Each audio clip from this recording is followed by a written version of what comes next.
தெறிக்கவிடும் காரம் நிறம் சுவையை தருகிறது. ஆச்சி மிளகாய் தூள் தெறிக்கவிடும் காரம் நிறம் சுவை.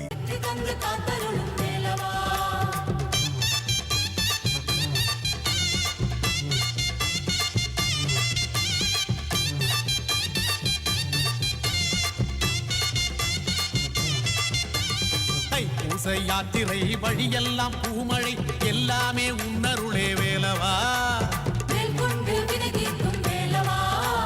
தைப்பூச யாத்திரை வழியெல்லாம் பூமழை எல்லாமே உன்னருளே வேலவா.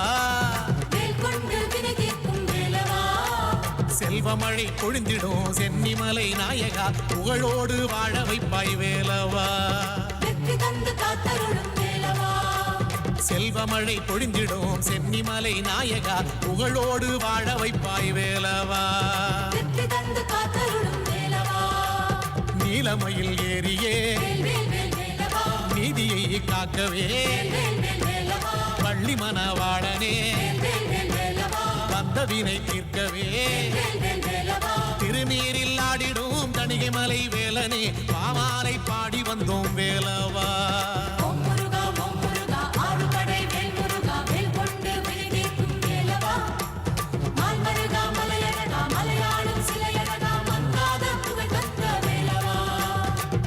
ரதம் ஏறி வரும் புள்ளிமயில் வாகனனே உந்தன் முகம் காண வந்தோம் வேலவா. தங்கமனம் தன்னிலே தங்க இடம் வேண்டுமே ஓங்கார பொருளோனே வேலவா.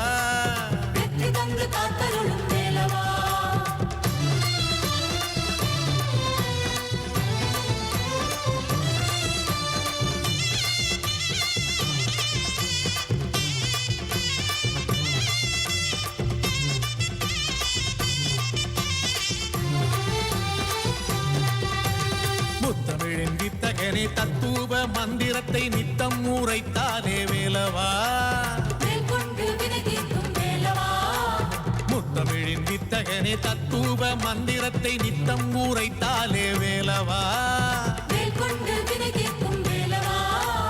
சங்கத்தமிழ் மூன்றையும் தந்து நீ கரையேற்று சிங்கார கோலம் கொண்ட வேலவா.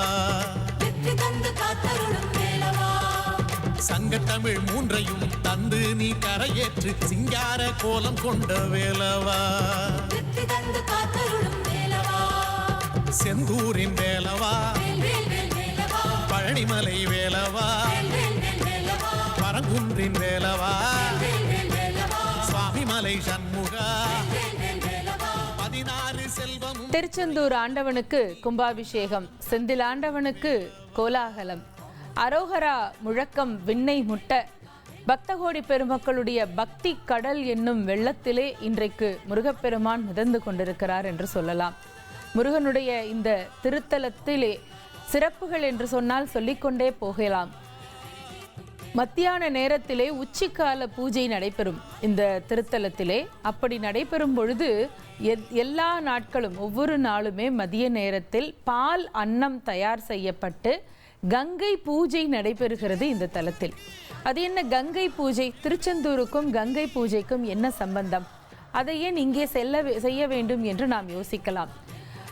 முருகப்பெருமான் அவதரித்தது என்பது கங்கையிலே இருந்த சரவண பொய்கையில்தான் அவருடைய அந்த அவதாரம் நிகழ்ந்ததல்லவா. அதனால் கங்கையின் மைந்தன் என்கின்ற திருநாமத்தை குறிக்கக்கூடிய காங்கேயன் என்னும் திருநாமமும் முருகனுக்கு இருக்கிறது.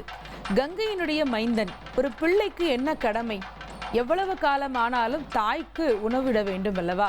அப்படி தன்னுடைய தாயாகிய கங்கையை தினமும் உச்சிக்கால வேளையிலே பூஜித்து பால் அன்னம் நைவேத்தியம் செய்யப்பட்டு அந்த பால் அன்னம் திருச்செந்தூர் கடலிலே சென்று தினந்தோறும் மதிய வேளையிலே கரைக்கப்படுகிறது. இப்படி ஒரு சம்பிரதாயம் ஐதீகம் திருச்செந்தூரில் இன்றைக்கும் நடைபெற்று கொண்டிருக்கிறது. ஏனென்றால் கங்காதேவி ஓடி வந்து பிரவாகமாக கலப்பது என்பது கடலிலே தானே.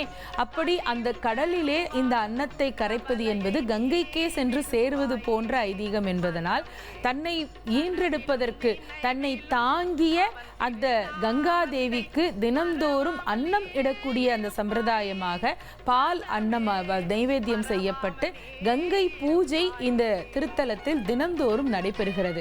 தெறிக்கவிடும் காரம் நிறம் சுவையை தருகிறது. ஆச்சி மிளகாய் தூள் தெறிக்கவிடும் காரம் நிறம் சுவை.